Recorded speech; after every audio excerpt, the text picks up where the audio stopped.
Lunch टंच को के चल दिहला हो। अरे का बोले ये तबले कहाँ जात हो तैयारी में? तो मालूम ना तो है कि हम कहाँ जाइला काम करे ड्यूटी पे जाती कारखाना। तो आज मत जा, है ऐसा ही बड़ी मन करता।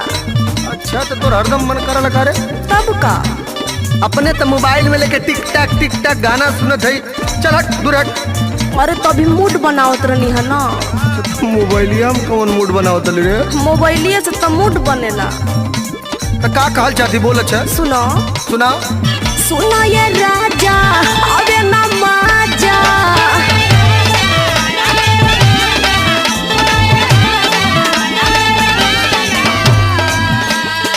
सुनो ये राजा अबे ना माजा, चढ़ जवानी मोर जरता, पिया करे के मन कुछ करता।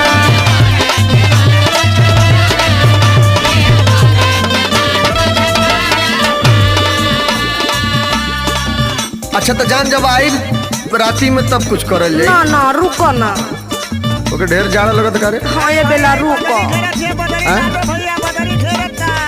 छुट्टी मार दो। अच्छा तो छुट्टी मारत है। सुन अच्छा बोलो। बाड़ू का डूबल होली के गूगल,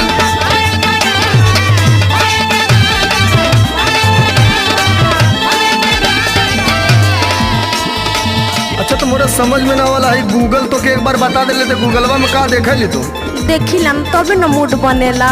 अरे बाप रे। अच्छा सुन बोलो। बाड़ू का डूबल होली के गूगल, रहा भुलाई गोरी गहना में अभी जाए दजन कर। अरे ना ना मत जा।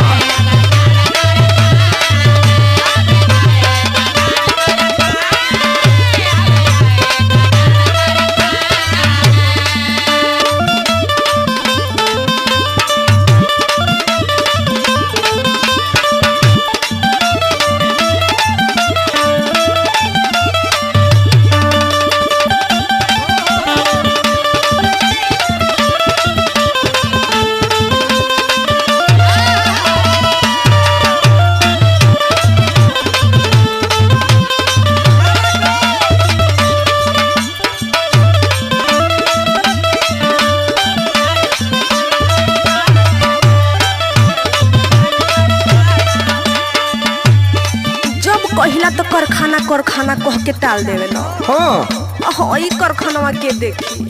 अरे तो हम ही देख और के देखी रे। तो देखो ना। अच्छा तो ड्यूटिया जाए देवी तब न। रातों दिन ड्यूटी हमरा ब्यूटी बिगड़ता, रउआ के ड्यूटी पड़ल बा।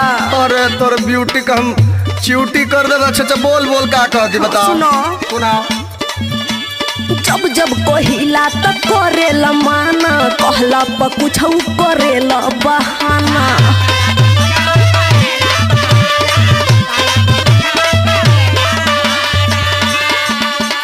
जब जब कहिला तो करेला माना, कहला पर कुछ करेला बहाना। काका कही कैसे सही, बड़ी तकलीफ होता।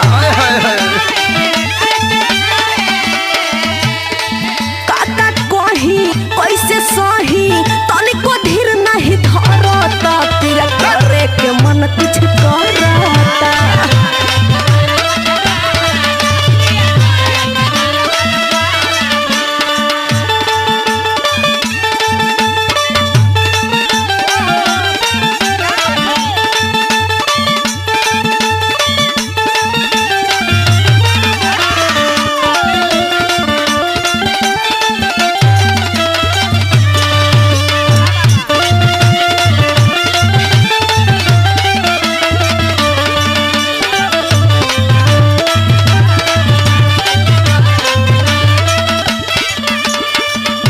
अच्छा तो का चाहत है अब?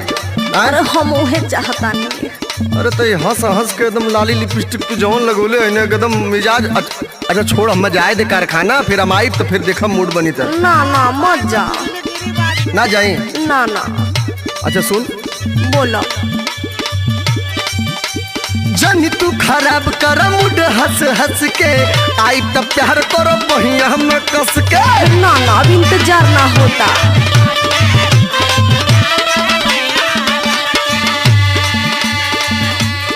अच्छा कहत ही सुन ला बतिया हमार। का सुनी? ना सुनबू? ना अब हम सुनम ना, बस रउआ रुक जाए ना। अच्छा रुक जाई। हाँ अच्छा सुन पहले हमार का जौन कहती पहले हमार सुन। अच्छा बोलो। जानी तू खराब कर मुड हंस हंस के, आई त प्यार कर बहिया में कस के।